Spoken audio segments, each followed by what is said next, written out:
Hola, hola, ¿cómo estás? Muy buenos días, muy buenas tardes o muy buenas noches, dependiendo a qué hora estés viendo este video. Bueno, pues llegamos a nuestro tercer parcial y con ello y por ende a la última parte de nuestro curso. Y bueno, como podrás haberte dado cuenta, pues hemos avanzado mucho en cuestión de desde los conceptos básicos de lo que es el talento humano, cómo se va gestionando, cómo tenemos que reclutarlo, cómo tenemos que retenerlo o preservarlo y cómo lo tenemos que hacer crecer o desarrollarse. Todo esto lo vimos durante el primer parcial. Durante el segundo parcial entonces vimos lo que es parte de la reglamentación o de la normativa o del marco legal que existe para administrar lo que es la gestión del talento humano. Sobre todo lo referente a ciertos artículos de la Ley Federal del Trabajo en cuestión de lo que es la jornada laboral, días de descanso obligatorio, artículo 74, y las vacaciones, artículo 79. Y bueno, lo fuimos ampliando de manera muchísimo más eficiente con las actividades que tuvimos durante esas semanas en la plataforma. Bueno, ¿qué es lo que vamos a ver durante este tercer parcial? Primero, vamos a continuar con lo que es algunos artículos o algunas partes de la Ley Federal del Trabajo, sobre todo lo que corresponde a lo que son los conflictos laborales. Yo les decía desde el primer parcial, desde el primer video, en el primer parcial, que la variable más compleja de estudiar es el comportamiento humano, ¿cierto? No hay variable más bella y más compleja que el comportamiento humano. No todos somos iguales, ¿cierto? Y a veces es difícil llegar a acuerdos, ¿cierto? Es difícil.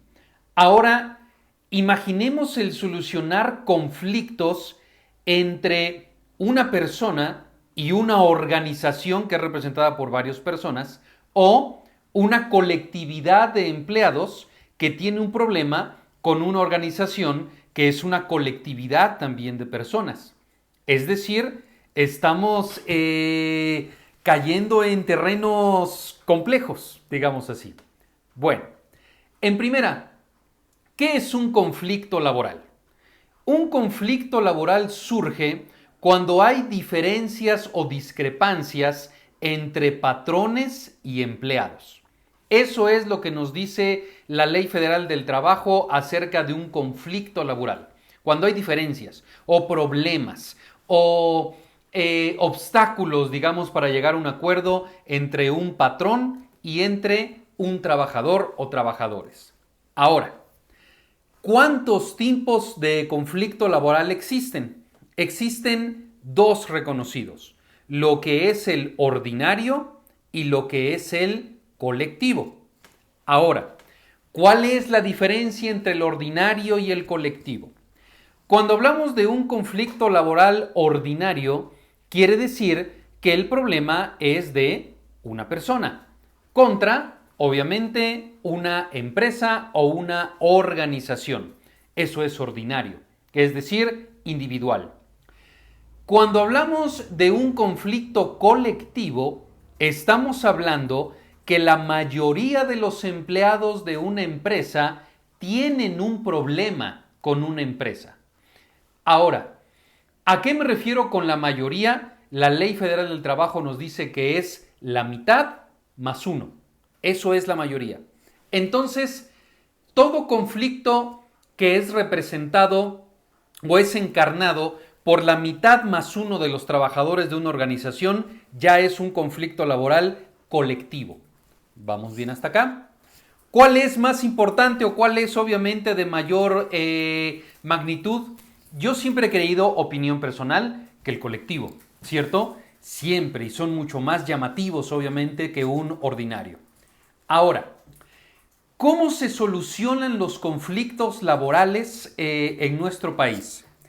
La Ley Federal del Trabajo nos habla en el artículo 600 y en el artículo 604, nos habla de las famosas Juntas Federales de Conciliación y Arbitraje. Estas juntas de conciliación y arbitraje son las encargadas, como su nombre lo dice, de conciliar y de encontrar una solución a un conflicto que existe entre un patrón y un empleado o empleados. Es decir, la Junta de Conciliación y Arbitraje es la encargada de ser el mediador, digamos así, ya sea de un conflicto laboral ordinario o de un colectivo.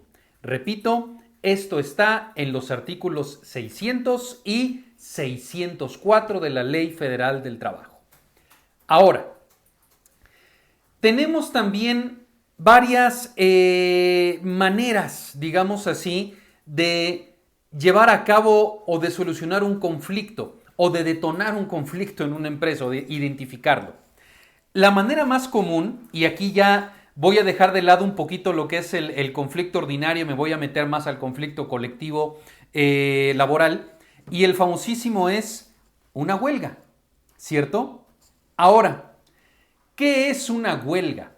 Una huelga, de acuerdo con la Ley Federal del Trabajo, es la suspensión temporal de actividades en una empresa.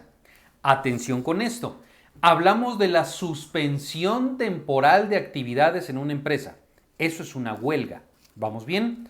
Todo esto está descrito en el artículo 440 de la Ley Federal del Trabajo. Ahora, no podemos hacer una huelga o un grupo de trabajadores no puede hacer una huelga nada más porque sí. En el artículo 450 de la Ley Federal del Trabajo nos dice cuáles son las causas por las cuales una colectividad de trabajadores, es decir, la mayoría, la mitad más uno, puede hacer una huelga. Entre todas las causas que ustedes van a ver a lo largo de estas semanas en las actividades que tenemos en la plataforma, nos menciona lo siguiente. El trabajador o una colectividad de trabajadores puede irse a huelga, primero, siempre y cuando sea la mayoría, la mitad más uno. Segundo, se pueden ir a huelga cuando existe una diferencia o cuando no hay equilibrio entre los intereses de los empleados y del empleador. Tercero, en caso de que se lleve a cabo la relación laboral mediante un contrato colectivo de trabajo, bueno, la huelga se puede llevar a cabo porque no les han dado el contrato colectivo de trabajo o no se les han cumplido las normativas, cláusulas o condiciones de un contrato colectivo de trabajo, entre muchas otras. Pero debe de haber una causa específica entonces para detonar una huelga, porque de lo contrario, la Ley Federal del Trabajo obviamente no la va a reconocer como tal. ¿Vamos bien hasta acá? Entonces, esa es la manera, digamos así, de llevar a cabo lo que es una huelga. Y repito, las huelgas se llevan sobre todo o exclusivamente en lo que son los conflictos colectivos de trabajo. Ahora, por último, hay muchas colectividades de trabajadores que son representados a través de los famosos sindicatos. En nuestro país existen más o menos 3.356 sindicatos, lo que significa que más o menos el 10% de los obreros económicamente activos pertenecen a un sindicato. El artículo 356 de la Ley Federal del Trabajo es el que nos indica qué es un sindicato, una representación, digamos, de varios trabajadores que ayuda, digamos, a ser el mediador entre patrón y empleados. Y existen diferentes tipos de sindicatos. Existe el sindicato, digamos, particular de una empresa o de un tipo de industria nacional o de un tipo de industria estatal o de un tipo de gremio o de algún tipo de oficio. No todos los sindicatos son iguales, hay diferencias entre ellos, ¿sale? Y regularmente estos sindicatos lo que hacen o lo que deben de hacer es velar por los intereses de los empleados frente a las empresas o las organizaciones. Es una manera de representarse colectivamente y por ende de defenderse, digamos así, o defender sus derechos e intereses ante la empresa, ante el contrato colectivo que están concertando con una organización. Todo esto, les repito, lo irán viendo ustedes a lo largo de las siguientes semanas con las actividades en la plataforma. Bueno, sin más, me despido de este video y por ende prácticamente es el último video del curso. Espero realmente que te haya sido de utilidad. Yo siempre he pensado que si estudias una materia, si estudias una carrera, es obviamente porque la vas a aplicar en tu vida diaria. Es obviamente porque esperas aprender algo. Y yo espero de corazón haberte dejado algo durante estas semanas. Todavía vamos a estar en contacto, obviamente, durante otras 4 semanitas. Pero bueno, espero que los videos te hayan sido de utilidad. Espero que te hayan sido orientadores y sobre todo, espero que les hayas sacado el mayor provecho posible. Y te recuerdo, si tienes alguna duda, si tienes algún comentario, si tienes alguna observación, siempre estaré más que a la orden para atenderte.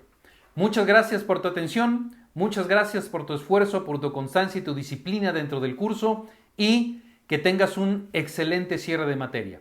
Estoy a la orden para cualquier duda que tengas. Hasta luego y excelente semana.